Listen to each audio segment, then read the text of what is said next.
कलीसिया के सभी विश्वासियों को और सभी ऑनलाइन वर्शिपर्स को प्रभु यीशु मसीह के नाम से प्रेम भरा नमस्कार। हालेलुया। आज की इस ऑनलाइन वर्शिप सर्विस में आपका स्वागत है। भजन संहिता 94 में इस प्रकार से लिखा है, उसका 17 पद में, यदि यहोवा मेरा सहायक ना हुआ होता तो मेरा प्राण शीघ्र ही चिर निद्रा में सो जाता। जब मैंने कहा मेरे पैर फिसल गए हैं, हे यहोवा, तब तेरी करुणा ने मुझे थाम लिया। जब मेरे मन में चिंताएं बढ़ जाती हैं, तब तेरी सांत्वना मेरे प्राण को प्रसन्न करती है। हमारा ऐसा परमेश्वर यहोवा है जो स्वर्ग और पृथ्वी का स्वामी है, जो हमारे पैरों को फिसलने से बचा सकता है, हमारे प्राण को विरोधी और अंधकार की शक्तियों के आक्रमण से बचाता है। और जब हमारे दिलों में चिंताओं से हम घिर जाते हैं, तब परमेश्वर यहोवा अपनी सांत्वना से मेरे प्राण को, हमारे प्राणों को सांत्वना देता है। अपने प्राणों से, अपनी सांत्वना से हमें शांति के अनुभव में ले आता है। हालेलुया। ऐसे जीवित परमेश्वर के लिए हम अपना जीवन, अपनी धन्यवादों की भेंटें अर्पित करेंगे और हम मिल करके आज की इस ऑनलाइन वर्शिप सर्विस में जुड़ेंगे। आइए हम एक प्रार्थना करेंगे और आज के सारे इस गतिविधियों को, इस पूरी आराधना के कार्यक्रम को हम परमेश्वर के हाथों में सौंपते हैं। पवित्र पिता, आपका धन्यवाद हो, आपकी स्तुति हो। आपने हम जैसे लोगों को भी चुन लिया, जो पृथ्वी के निम्न प्रभु जी वर्ग से शायद अपने आप को हम तुलना में ला सकते हैं, यहाँ तक कि जो है भी नहीं, वचन कहता है आपने उनको चुन लिया। परमेश्वर, हम अपने आप के लिए आज अपने आप को सौभाग्यशाली मानते हैं, क्योंकि आज आप हमारे जीवन में हैं। आपने प्रभु अपने हमारा नाम लेकर के चुना है और हम आपके अपने लोग हैं। इसके लिए आपको धन्यवाद करते हैं। आज की प्रभु जी पूरी वर्शिप सर्विस को आपके सर्वशक्तिशाली हाथों में सौंपते हैं। प्रभु जी, हम आपकी ऐसी आराधना कर सकें जो आपकी सामने ग्रहण योग्य हो, आत्मा और सच्चाई में। प्रभु यीशु मसीह के नाम के द्वारा हम आपकी सच्चाई से आराधना कर सकें। हमारी आराधना केवल हमारे शब्दों तक और हमारे होठों तक सीमित ना रहे प्रभु, लेकिन हमारी आराधना प्रभु जी हमारे जीवन में भी प्रभाव करे और हम हर पल, हर क्षण आपकी और केवल आपकी मर्जी और आपकी महिमा के लिए अपना जीवन बिता सकें।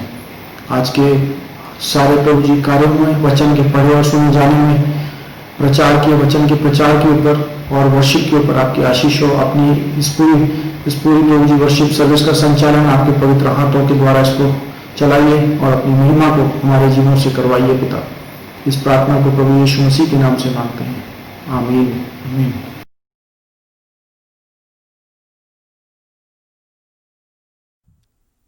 हुन्छ सम्पूर्ण चाहिँ प्रभु यीशुको नाममा जय मसीह।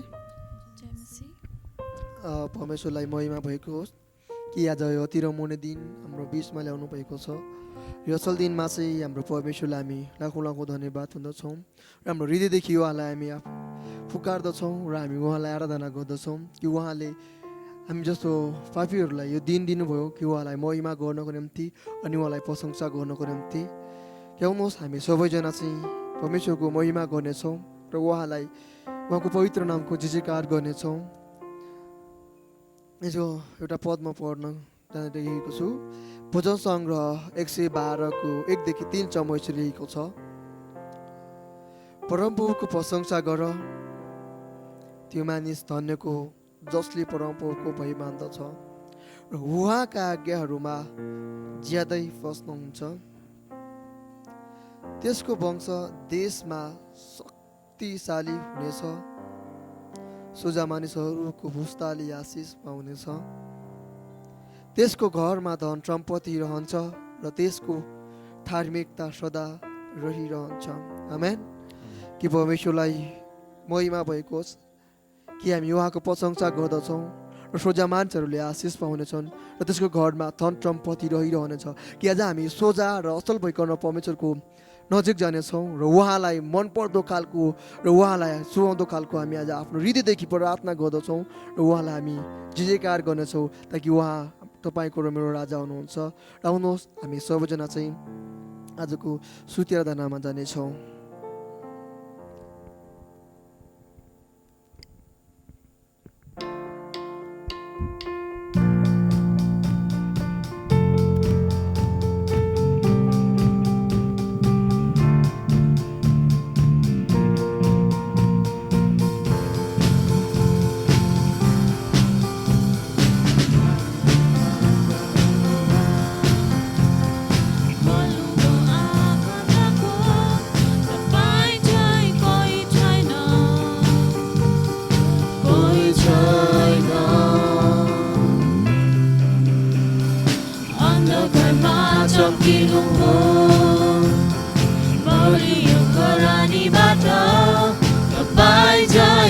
कोही छैन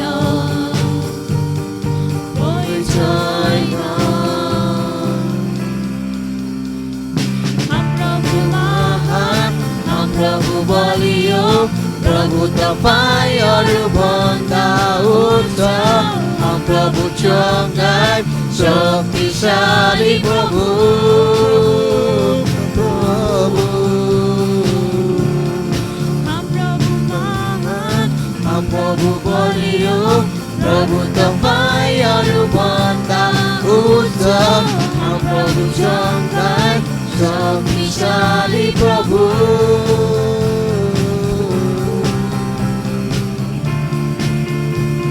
प्रभु महान हुनुहुन्छ अनि हाम्रो प्रभु बलियो पनि हुनुहुन्छ हाम्रो प्रभु शक्तिशाली अनि चङ्गाई पनि हुनुहुन्छ या हाम्रो प्रभु असल अनि पवित्र पनि हुनुहुन्छ किनकि उहाँमा जीवन र शान्ति अनि आशा छ अनि प्रभु ख्रीष्टमा मात्रै अनन्त जीवन छ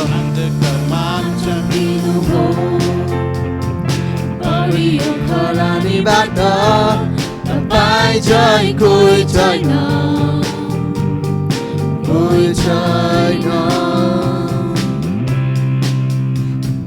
हाम प्रभु महान हाम प्रभु बलियो प्रभु तपाईँ अरूभन्दा उच्च हाम प्रभु चङ्गाई शक्तिशाली प्रभु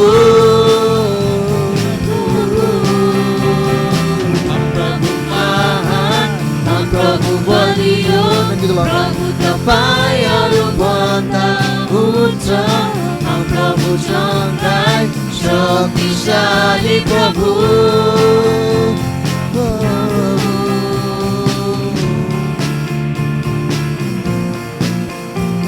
हाम्रो प्रभुमा आशा अनि जीवन छ अनि प्रभु ख्रीष्टमा मात्रै अनन्त जीवन र अनन्त आशा अनि अनन्त जीवन उहाँमा मात्रै छ आउनुहोस् उहाँलाई आफ्नो हृदयदेखि धन्यवाद भन्दछौँ र उहाँलाई आफ्नो हृदयको ढोका खुला गरिकन हाम्रो जीवनमा न्युजाउँदछौँ हामीलाई कसले रोक्छ यदि प्रभु हामीसँग छौँ भने के खडा हुन सक्छ यदि प्रभु हाम्रो लागि हो भने हामीलाई कसले रोक्छ यदि प्रभु हामीसँग छौँ भने के खडा हुन सक्छ हुन सक्छ हुन सक्छ के खडा हुन सक्छ प्रभु महान हाम प्रभु बलियो प्रभु तपाईँ अरूभन्दा उच्च हाम प्रभु चङ्गाई शक्तिशाली प्रभु हाम प्रभु महान हाम प्रभु बलियो प्रभु तपाईँ अरूभन्दा उच्च हाम प्रभु चङ्गाई शक्तिशाली प्रभु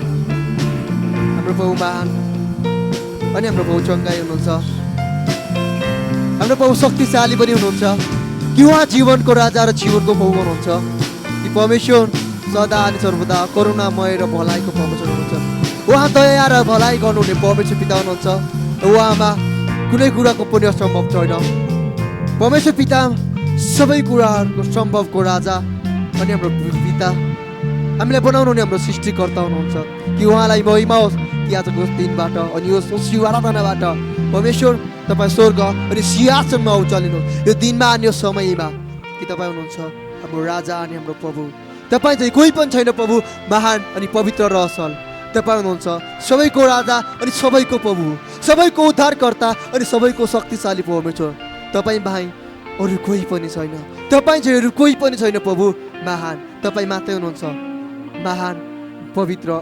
शक्तिशाली सर्वज्ञानी अनि सर्वव्याप्ति परमेश्वर पिता तपाईँ हुनुहुन्छ प्रभु म तपाईँलाई धन्यवाद हुन्छौँ कि तपाईँले आज हामीलाई दिन दिनुभयो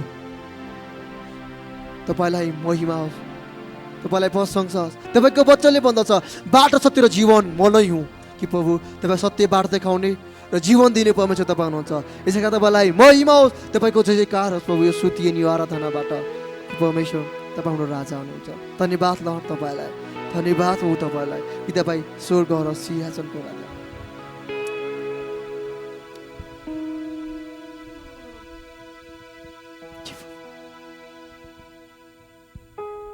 तू यहाँ चल रहा फिर रहा है कि प्रभु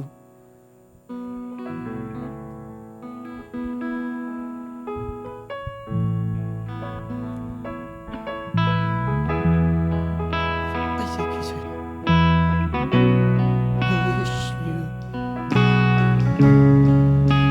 Hallelujah.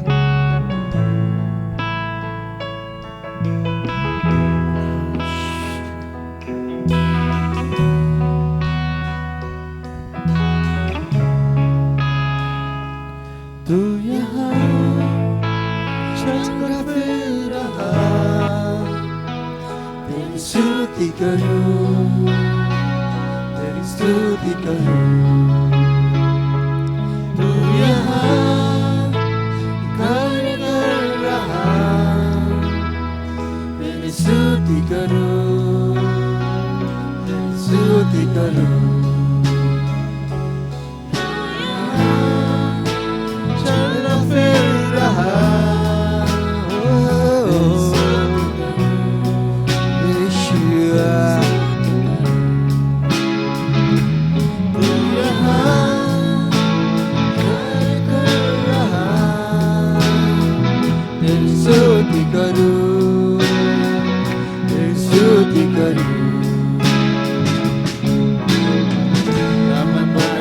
चमत्कार करता, बादानी बाता, अंधकार हटाता, ऐसा खुदा तू मेरा।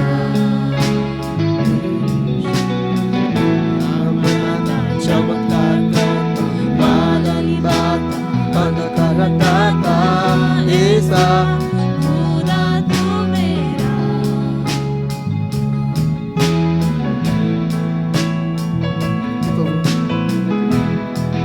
तपाईँ बाटो बनाउने परमेश्वर, राह बनाउने हुने पिता तपाईँ, म तपाईँको स्तुति गर्दछु, म तपाईँको स्तुति तपाईँलाई महिमा तपाईँ महान।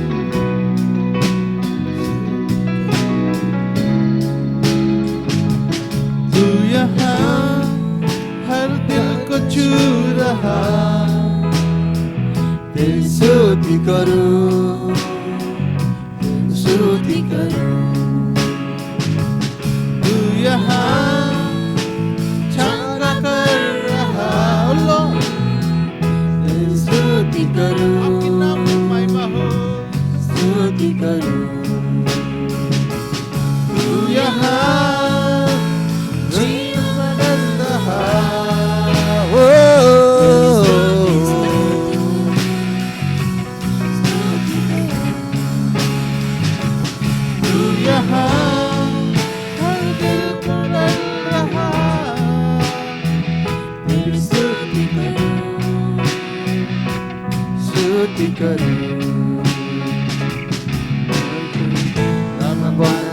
चमत्कार करता, बादानी बाता, अंधकार हटाता, ऐसा खुदा तू मेरा। चमत्कार करता, बादानी बाता, अंधकार हटाता, ऐसा खुदा तू मेरा। खुदा तू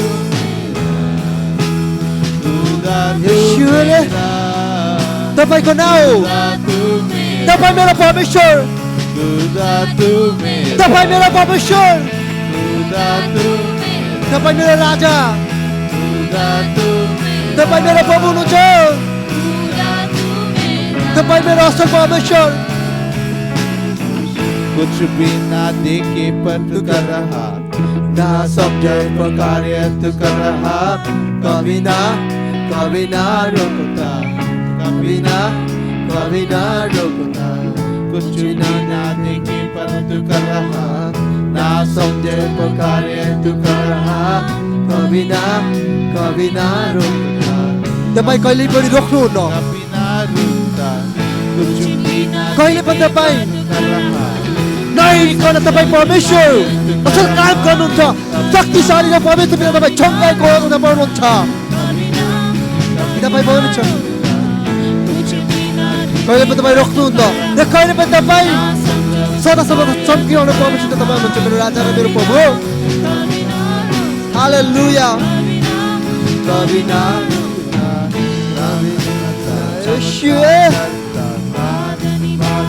हालेलुया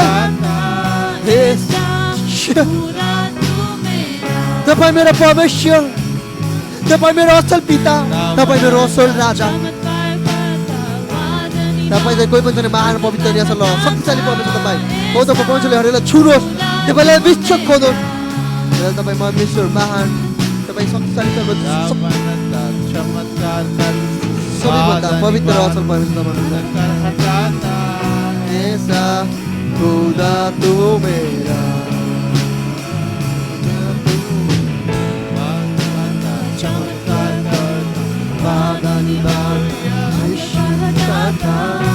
ऐसा खुदा तू मेरा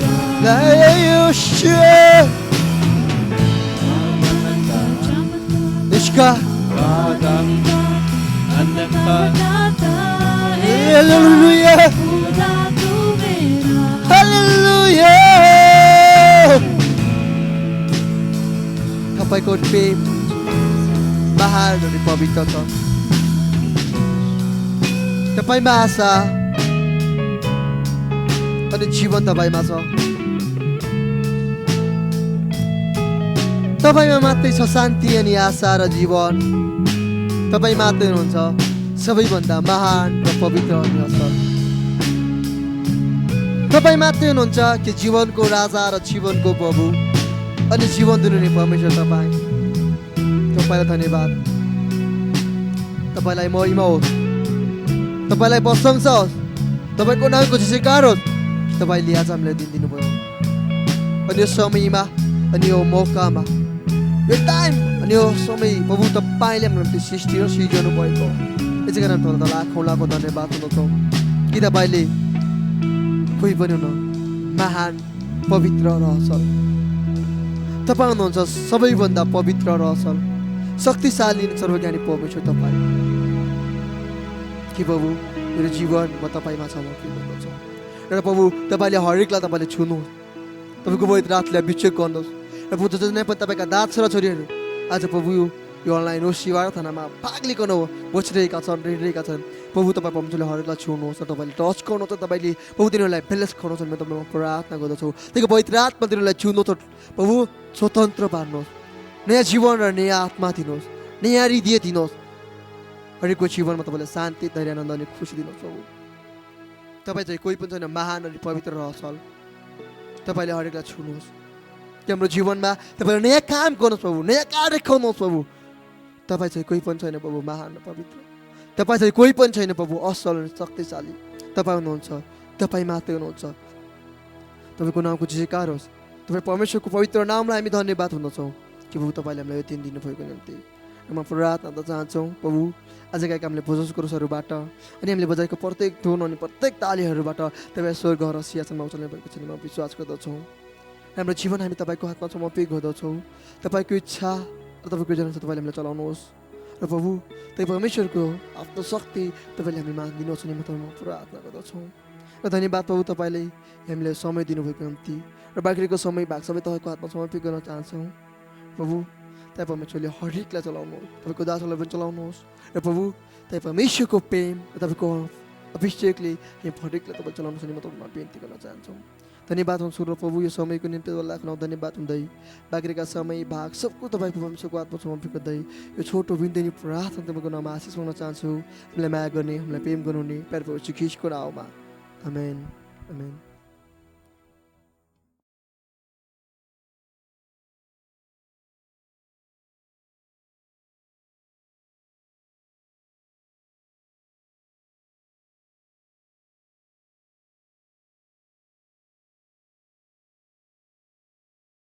किस यीशु के नाम में मंडली परिवारलाई जय मसीह और म बाइबल अध्ययन गर्नेछु 1 सामुएल 10 अध्यायको 1 देखि 16 सम्म सुरु गर्नेछु। जसको बाइबल छ बाइबल आफ्नो बाइबल समातेर यो पदलाई पल्टाइदिनु होला। सामुएल एक डुङ्गो तेल लिएर साउलको शिरमा खन्याइदिए अनि उनलाई चुम्बन गरेर भने, परमप्रभुले तपाईँलाई आफ्नो प्रजा इस्राएलमाथि राजा अभिषेक गर्नु भएको छ। आज जब तपाईँ मसित बिदा भएर जानुहुन्छ, तब तपाईँले बेन्यामिनको सिमानामा भएको राहेलको चिहानेर सेलसहमा 2 जना मानिस भेटाउनु हुनेछ।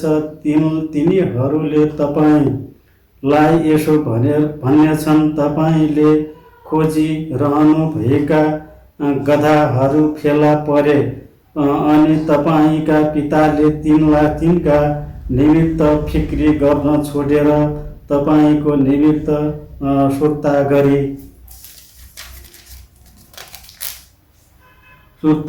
अब मेरो छोरोको लागि म के गरौँ भनी बारम्बार भन्दै हुनुहुन्छ। त्यहाँबाट तबोरको ठुलो रुखसम्म पुग्दा त्यहाँ बेथेलमा परमेश्वरको आराधना गर्न गइरहेका 3 जना मानिसले तपाईँलाई भेटाउने छन्। तीमध्येको पहिलाले 3वटा पाठा, दोस्राले 3वटा रोटी, तेस्राले 1 मशक दाखमत बोकेर लगिरहेका हुनेछन्। तिनीहरूले तपाईँलाई अभिवादन गर्नेछन् र 2वटा रोटी दिनेछन्, ती तपाईँले लिनुहुनेछ।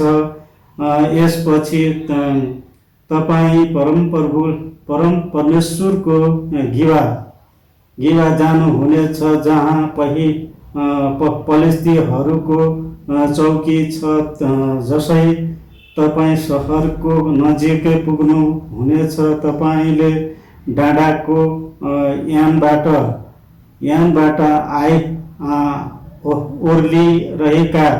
ओर्लिरहेका अगमवक्ताहरूको एक दल अघि खैजडी, बाँसुरी र वीणा बजाउँदै आइरहेको भेटाउनु हुनेछ अनि तिनीहरूले आगमबाणी बोलिरहेका हुनेछन्।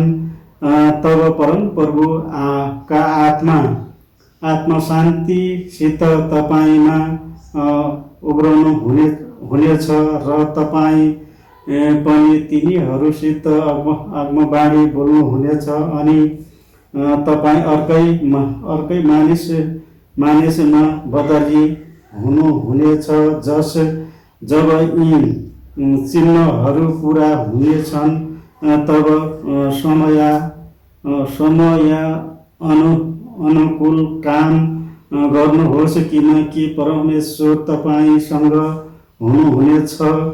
तपाईँ मेरो अघि गिलगालमा झर्नुहोस् र म होम बलि र मेल बलि चढाउनलाई तपाईँ कहाँ आउनेछु, तर म तपाईँ कहाँ नआउन्जेल तपाईँ 7 दिनसम्म पर्खनु पर्नेछ। तब म आएर तपाईँले के गर्नुपर्नेछ सो बताइदिनेछु।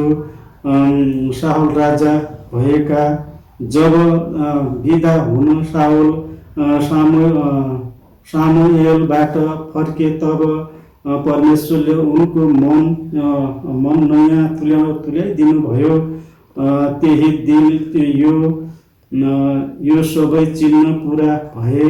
जब उनीहरू गिबामा पुगे, तब अगमवक्ताहरूको एक दल उहाँलाई भेटाउनलाई आइरहेको थियो अनि परमेश्वरका आत्मा तुरुन्तै उनमा शक्तिसित आइपुग्यो। आउनुभयो र उनी पनि तिनीहरूको आत्मवाणीसित आत्मवाणीमा शरीक भए। जब उनलाई अघि चिन्ने मानिसहरूले उनलाई आगन्तकहरू जस्तै आत्मवाणी बोलिरहेका देखे, तब तिनीहरू एउटाले अर्कालाई भन्न लागे, कोसका छोरालाई यो के भएको हो? के शाउल पनि अगमवक्ताकै दलमा छन्? त्यस ठाउँको एकजना मानिसले भन्यो, तिनीहरूका पिता को हुन्? यसै कारण यो उखान चल्न लाग्यो, के शाउल पनि अगमवक्ताकै दलका हुन्? शाउलले आत्मवाणी बोल्न छोडेपछि उनी डाँडाको थानमा गए। शाउलका काकाले उनलाई र त्यस नोकरलाई भने, तिमीहरू कहाँ गएका थियौ? शाउलले जवाब दिए, गधाहरू खोज्न गएका थियौँ। जब हामीले भेटाउन सकेनौँ तब हामी शाउल कहाँ गयौँ? उनका काकाले भने, शाउलले के भने मलाई बताऊ। शाउलले भने, गधाहरू फेला परे भन्ने कुरा तिनले हामीलाई बताए, तर उनी राजा भएका छन् भनी शाउलले भनेका कुरा छलले बताइन्। हालेलुया।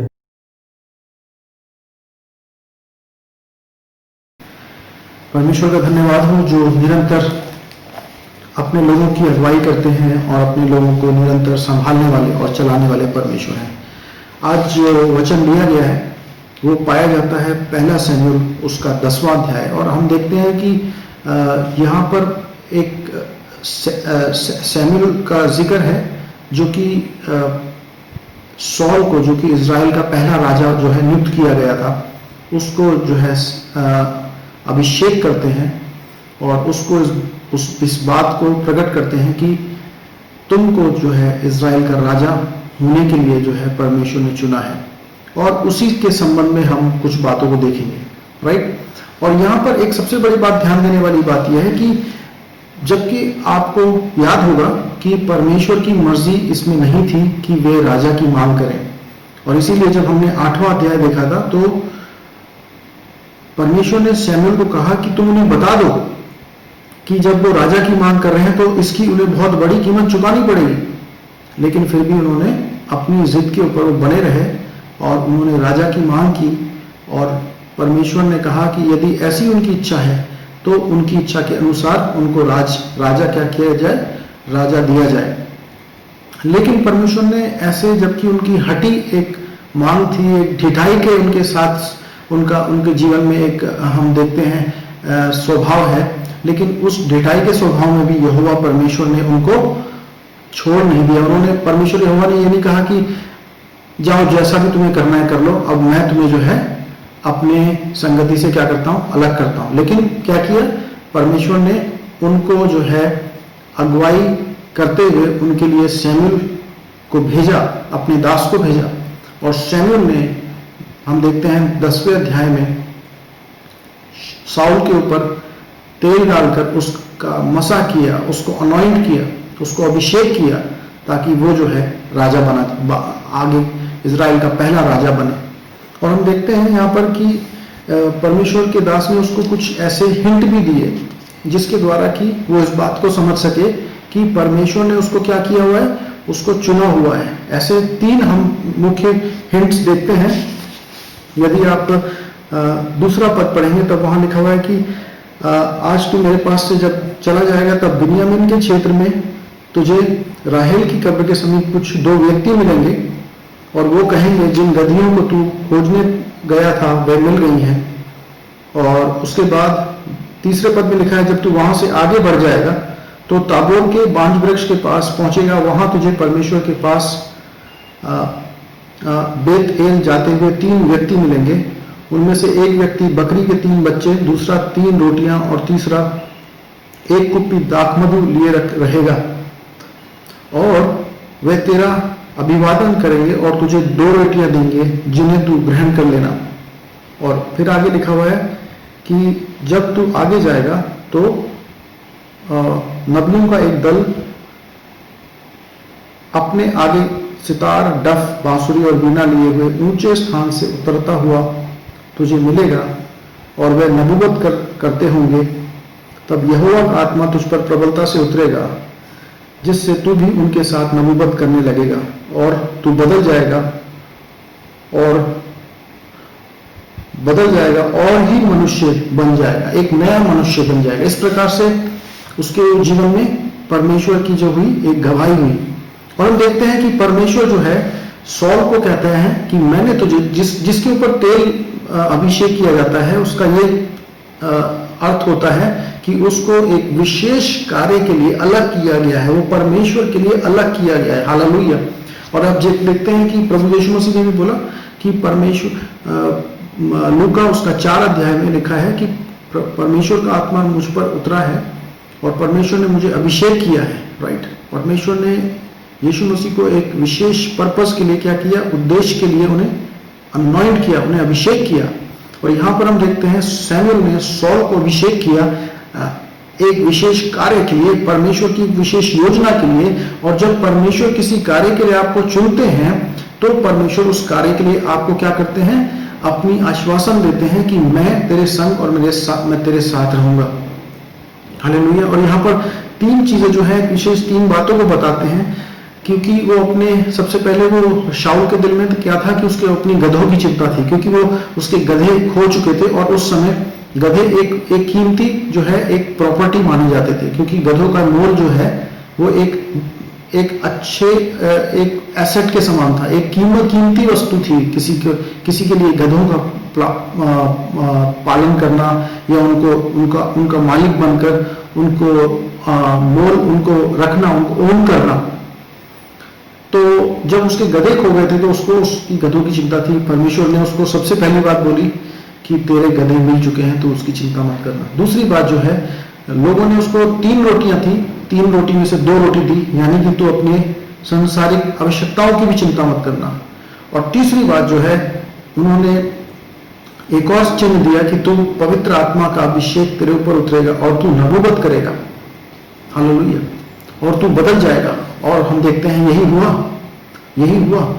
और ना केवल ये, लेकिन हम देखते हैं कि जब आप 26 पद को पढ़ोगे तो वहां पर लिखा हुआ है कि शाऊल भी अपने घर गिबा को चला गया, उसके साथ शूरवीर भी गए जिनके हृदय परमेश्वर ने उनकी ओर उभारे थे। यानी कि परमेश्वर ने एक मिरेकल, एक चिन्ह और दिखाया कि तेरे साथ जो है लोग तेरे सहयोग में खड़े होंगे और तू चिंता मत करना, जिस काम के लिए तुझे चुना है उस काम के लिए मैं तेरे को आगे भेजता हूं। और हम देखते हैं कि परमेश्वर ने अपनी कलीसिया को एक उद्देश्य दिया है, और वो उद्देश्य ये क्या है, यीशु मसीह ने मत्ती उसका 28 अध्याय में बोला कि स्वर्ग और पृथ्वी का सारा अधिकार मुझे दिया गया है, इसलिए तुम जाओ और चेले बनाओ, उन्हें पिता पुत्र पवित्र आत्मा के नाम से बपतिस्मा दो, उन्हें वे सब आज्ञा मानने सिखाओ जो मैंने तुम्हें सिखाई है। राइट। लो अब से लेकर जगत के अंत तक मैं तुम्हारे संग और साथ हूं। और हम देखते हैं कि प्रेरितों के कार्य उसका 1 अध्याय और 8 पद में हम देखते हैं प्रभु ने बोला कि तुम पवित्र आत्मा का अभिषेक पाओगे और तुम मेरे सामर्थ्य को पाओगे, ताकि तुम मेरे उस कार्यों को, जिस कार्यों के लिए मैंने तुम्हें अलग किया है, अर्थात सुसमाचार सुनाने के लिए, चेले बनाने के लिए, उस कार्य के लिए तुम बल और सामर्थ्य को पाओगे। और परमेश्वर ने कहा कि मैं तुम्हारे संग और साथ रहूंगा, तुम ना घबराना, तुम ना व्याकुल होना, क्योंकि तुम्हारे जो आवश्यकताएं होंगी वो तुम्हारा भेजने वाला जिसने तुम्हें नियुक्त किया है वो पूरा करेगा। इसलिए तुम अपने संसारिक वस्तुओं की भी अभिलाष चिंता ना करना, क्योंकि परमेश्वर जानते हैं कि तुम्हें उन सारी संसार में जीते हुए उन संसारिक वस्तुओं की आवश्यकता है। तुम्हें भोजन की आवश्यकता है, तुम्हें वस्त्रों की आवश्यकता है, तुम्हें रहने के लिए घर की आवश्यकता है, तुम्हें अन्य वस्तुओं की जो संसारिक जीवन के लिए आवश्यक है उनकी आवश्यकता है। परमेश्वर जानता है और परमेश्वर कहता है कि वो मैं तुम्हारे लिए उपलब्ध कराऊंगा। तुम्हारा कार्य क्या है? तुम्हें इनकी चिंता नहीं करनी, परंतु पहले परमेश्वर के राज्य की और उसकी धार्मिकता की खोज करनी है, और बाकी सारी चीजें, वस्तुएं परमेश्वर की प्रॉमिस है, परमेश्वर की प्रतिज्ञा है कि वो आपके और मेरे लिए मुहैया कराने वाला परमेश्वर है। ठीक वैसे ही जैसे हम देखते हैं कि जब सौल को चुना गया, तब सौल के लिए परमेश्वर इस सारे इंतजामों को पहले ही से कर देते हैं और अपने दास सैमुएल के माध्यम से उस सच्चाई को जो है वो अपने अभिषिक्त राजा यानी सौल के ऊपर उस बात को प्रकट भी कर देते हैं कि तू इस बात से जान सकता है, तू इस बात से आश्वस्त हो सकता है कि मैं तेरे संग और साथ रहूंगा। ये 3 जो भविष्यवाणियां हैं, ये 3 जो चीजें हैं, जब उसके जीवन में पूरी होती हैं तो इस बात को वो निश्चित जान लेता है, वो इस बात को निश्चित जान लेता है कि परमेश्वर ने मुझे चुना है। लेकिन हम देखते हैं कि कुछ लोग हैं जो लोगों का जो प्रत्युत्तर है वो एक ऋणात्मक सा दिखाई देता है, और हम देखते हैं कि कई बार ऐसा ही होता है कि जब लोगों को कुछ पता लगता है तो लोग क्या करते हैं, ठट्टा उड़ाते हैं। और यहाँ पर भी हम देखते हैं कि लोगों का क्या कहना है 11 और 12 पद में, 11 और 12, तब ऐसा हुआ कि जो शाऊल को पहले से जानते थे, तब उन्होंने उसको अन्य नबियों के साथ नबूवत करते देखा। तब उन्होंने एक दूसरे से कहा, कीश के पुत्र को क्या हो गया? क्या शाऊल भी नबियों में से है? उनमें से एक व्यक्ति ने उत्तर दिया, भला उनका पिता कौन है? इसलिए कहावत चल पड़ी, क्या शाऊल भी नबियों में से है? तो कहने का मतलब, जो शाऊल को जानते थे कि ये तो एक साधारण व्यक्ति है, वो शाऊल को उसी पैमाने से देखते थे कि अरे ये तो बहुत ही बेकार या साधारण आदमी है, ये तो एक मामूली सा एक गधों को पालने वाला इंसान है, ये कैसे नबूवत कर सकता है, राइट? तो जो उसका पृष्ठभूमि थी या उसका पुराना जीवन था, उसके आधार पर वो शाऊल का आंकलन करते हैं, और एक जो है, एक उसके मजाक उड़ाते हुए एक कहावत बन गई कि क्या शाऊल भी नबियों में से है। और इसका जो है एक नया नियम में भी इसका एक उदाहरण है, जबकि परमेश्वर के प्रभु यीशु मसीह के बारे में अंद्रियास को बताया, यूहन्ना उसका 1 अध्याय और 46 पद में, फिलिपुस ने अंद्रियास के पास आकर,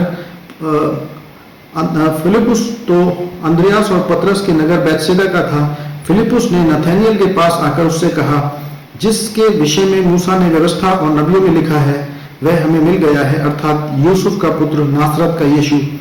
और नथानिएल ने उसको उत्तर दिया, भला नासरत से भी कोई अच्छी वस्तु निकल सकती है? यानी कि हम देखते हैं कि पहले ही से उसने अपने दिमाग को क्या कर रखा है, नेगेटिव बना रखा है। And our negative minds influence us so that it prevents us from understanding the work of God and participating in the work of God. वो जो नेगेटिव माइंडसेट्स होते हैं वो हमें परमेश्वर के कार्यों को समझने के लिए और उसमें भाग लेने के लिए हमें रोक देते हैं, और इनफैक्ट हमारा वही नेगेटिव माइंडसेट जो है हमें परमेश्वर के कार्यों का विरोधी बना सकता है। ठीक वैसे हम देखते हैं, जैसे कि हम 27 पद में देखते हैं, 26 पद में भी शायद 27 में लिखा है, परंतु कुछ लोग कहने लगे, यह मनुष्य हमें किस प्रकार छुड़ा सकता है? इस प्रकार उन्होंने उसे तुच्छ जाना। किसको तुच्छ जाना? शाऊल को, जो परमेश्वर का अभिषिक्त है, उसको तुच्छ जाना, और उनके पास कोई भेंट नहीं लाए, परंतु शाऊल चुप रहा। तो यहाँ पर हम देखते हैं कि उनके पास, कई लोगों के पास आपके विरोध में कुछ कहने के लिए नहीं होगा, लेकिन फिर भी क्या होगा, वो ऋणात्मक होंगे, वो कोई ना कोई तरीका निकालेंगे आपको निम्न देखने के लिए या आपको हीन भावना से देखने के लिए, क्योंकि उनके अंदर जो है मेन जो भावना है वो जलन की भावना है, वो जलन की भावना से चलाए जाने वाले लोग हैं। They are not led by the love of God, but they are led by the jealousy. Jealousy is what is ruling their life.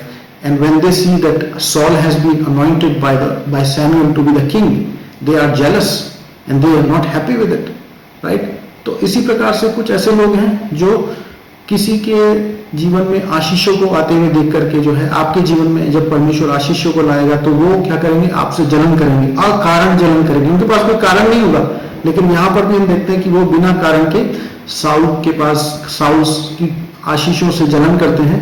लेकिन हम देखते हैं शाऊल क्या रहता है, शाऊल चुप रहता है। और आगे भी हम देखेंगे जब शाऊल को मौका मिलता है, जो लोग कहते हैं कि उन लोगों को हमें वध करना चाहिए जिसने आपका विरोध किया था, तो शाऊल कहता है नहीं, ऐसा नहीं किया जाएगा। तो परमेश्वर के लोगों का क्या एक हम देखते हैं एक स्वरूप होता है कि वो बदला लेने वाले लोग नहीं है। They are not people who are offended. God's people's like Saul was actually he had a good beginning. Saul की इस समय एक अच्छा स्टार्ट हुआ था, उसने एक अच्छा आरंभ किया था। और इस स्थिति में वो कहता है कि नहीं, हम किसी से बदला नहीं लेंगे, जब भी कोई हमारा विरोध भी करता है तो हम शांत रहेंगे। और तीसरी बात, लेकिन हम सॉल के जीवन में देखते हैं कि सॉल निरंतर परमेश्वर की आशीषों से जो है एक अलग होना चाहता है, एक छुटना चाहता है। जब पहले आप देखेंगे कि जब उसके अंकल ने बोला 15 और 16 पद में कि क्या कहते हैं कि क्या शाऊल के चाचा ने कहा, कृपया बता दे कि शमूएल ने तुझसे क्या कहा था। तो शाऊल ने अपने चाचा से कहा, उसने हमें स्पष्ट बता दिया कि गदहियां मिल गई हैं, परंतु शाऊल ने राजा के विषय में उसको वे बातें नहीं बताई जो शमूएल ने कही थी। यानी कि हम देखते हैं कि शाऊल जो है वो एक्चुअली में उस चीज को जिसके लिए परमेश्वर ने उसको चुना है, उस चीज के लिए वो तैयार नहीं है। और कई बार हम भी ऐसा ही होता है कि परमेश्वर ने हमें अभिषेक किया होता है, लेकिन हम उस बुलाहट को एक्सेप्ट करने के लिए तैयार नहीं होते। और मुझे लगता है कि कुछ हद तक जो उसकी पृष्ठभूमि थी या जो लोग उसके बारे में बोलते थे, वो उससे इतना प्रभावित हो चुका था कि वो अपनी उस नई पहचान को जो परमेश्वर ने शमूएल के माध्यम से उसको दी थी, वो उस पहचान को, उस बुलाहट को स्वीकार कर नहीं पा रहा था। क्योंकि कुछ तो खुद के द्वारा और कुछ लोगों के द्वारा उसके अंदर जो पुराना जीवन की पहचान थी वो उसके पास इतनी ताकतवर बन चुकी थी कि वो उस पहचान को नहीं छोड़ पा रहा था। और इसीलिए हम देखते हैं कि जब उसका 11 अध्याय में भी जब देखते हैं कि उसको ढूंढने की बात चली, तो वो छिप जाता है। और वो लोगों के बीच में ना 20 और 22 पद में क्या लिखा हुआ है, इसलिए उन्होंने तब फिर कीश का पुत्र शाऊल के लिए वो डाला गया, चिट्ठी डाली गई। और जब शाऊल की खोज हुई तब वह नहीं मिला। 22 पद में लिखा है, इसलिए उन्होंने यहोवा से पूछा, क्या वह व्यक्ति यहाँ आया हुआ है? तब यहोवा ने कहा, देखो वह सामान के बीच में छिपा हुआ है। तो हम देखते हैं कि शाऊल जो है, जब उसकी बुलाहट का समय था, जब उसको सबके सामने राजा नियुक्त किए जाने का समय था, तब कहाँ था? वो सामान के बीच में, वस्तुओं के बीच में छिप रहा था, क्योंकि वो डर रहा था अपनी बुलाहट को एक्सेप्ट करने के लिए, जो कि स्पष्ट रूप से परमेश्वर के दास शमूएल के द्वारा उसके जीवन में आई थी। और कभी कभी हम और आप भी अपनी बुलाहट को एक्सेप्ट करने के लिए छिपते हैं, क्योंकि हमारे जो पुराने जीवन की बुलाहट है या लोगों ने जो हमें आइडेंटिफाई किया है, उस आइडेंटिटी के अंदर हम इतना दब चुके हैं, उस झूठ के अंदर हम इतना फंस चुके हैं कि वो हमारे जीवन का ड्राइविंग फोर्स बन चुका है। लेकिन परमेश्वर कहता है कि मैं तुम्हें एक नई आइडेंटिटी देता हूं। और बाइबल में जैसे मैंने आपको बताया कि परमेश्वर के दास ने शमूएल ने बोला था कि तब तू क्या करेगा, तब तू एक नया हृदय पा जाएगा और तब तू यहोवा का आत्मा तुझ पर उतरेगा और तू उनके साथ नबूवत करने लगेगा और तू एक नया मनुष्य बन जाएगा।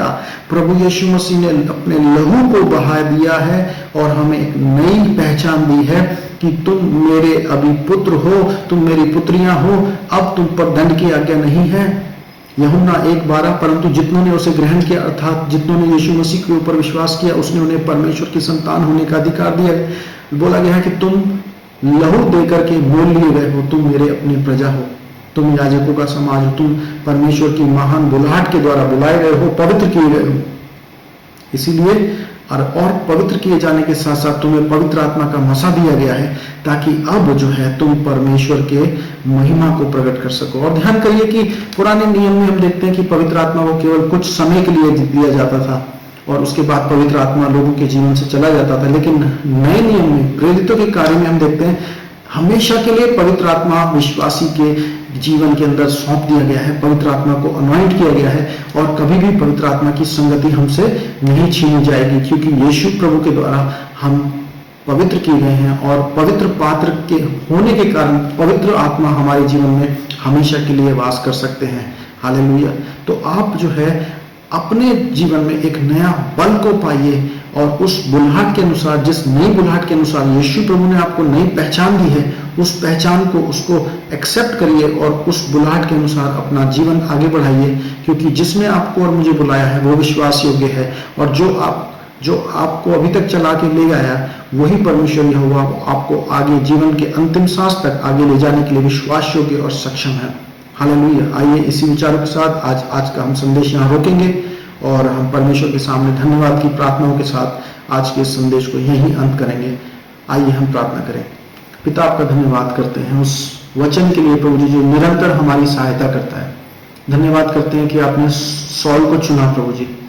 यद्यपि प्रभु जी लोग आपके अपनी ढिठाई में आपकी इच्छा के विरोध आगे बढ़ रहे थे, लेकिन उसके बावजूद भी आपने सैमुएल को प्रभु जी उभारा ताकि वो साउल को अभिषेक्त करे और पहला राजा जो है आपने उनके जीवन में दिया, और उसको आपने एक नई पहचान दी, उसको पवित्र आत्मा के द्वारा शक्तिशाली बनाया, उसको एक नया मनुष्य बना दिया और उसके लिए सारी परिस्थितियों को अनुकूल किया ताकि वो आपके कार्यों को कर सके। परमेश्वर, हमें उस नई पहचान में प्रभु जी जीने के लिए आप सहायता कीजिए जो आपके द्वारा आपके बेटे प्रभु यीशु मसीह में दी गई है, और आपके आत्मा के परिपूर्णता में अपना जीवन बिताने के लिए सहायता कीजिए। उस महान आदेश को जो प्रभु हमें दिया गया है उसको निरंतर हम फॉलो कर सकें प्रभु जी। किसी भी बात में प्रभु जी हम यदि कमजोर पाए गए हैं तो हमें क्षमा करें परमेश्वर। हमारे देश के ऊपर आपकी दया हो, हमारे देश को आप समृद्धि और आशीष के मार्ग पर आगे की ओर ले जाएं। जो भी समस्याएं हैं, जो भी गड़बड़ियां हैं, जो भी अनुचित बातें हैं, वो सब प्रभु यीशु मसीह के नाम से दूर हों, और जो भी प्रभु जी हमारे देश में और पूरे दुनिया में अभी कोविड का प्रभु जी एक बीमारी का प्रभु जी बहुत बड़ा प्रकोप है, आप उसको दूर करें और सभी प्रभु जी शांति और चंगाई में अपना जीवन बिताएं। सबको अपने उद्धार से और अपने व्यक्तिगत प्रभु जी संबंधों के अंदर प्रभु जी उनको आने के लिए सहायता करिए परमेश्वर। यीशु मसीह आपके ही हाथों में अपना जीवन सौंपते हैं। हमें तैयार करें और अपनी महिमा के लिए अपने दासों के रूप में, अपने बर्तनों के रूप में, पात्रों के रूप में जो पवित्र कार्यों के लिए अलग किए गए हैं उसके रूप में हमें आप ले जाएं प्रभु जी। इस प्रार्थना को प्रभु यीशु मसीह के नाम से मांगते हैं, आमीन। और अब हमारे पिता परमेश्वर का प्रेम और प्रभु यीशु मसीह का अनुग्रह और पवित्र आत्मा की अद्भुत और ना टूटने वाली सामर्थ्य उपस्थिति जो हमें हर कार्य करने के लिए सशक्त करती है, अब से लेकर हर एक विश्वासी के साथ हमेशा तक होती रहे, आमीन आमीन। प्रभु आप सबको आशीष दे, प्रभु के प्रेम में और पवित्र आत्मा की सामर्थ्य में और कलीसिया की संगति में यूं ही आगे बढ़ते जाइए, आमीन। शालोम।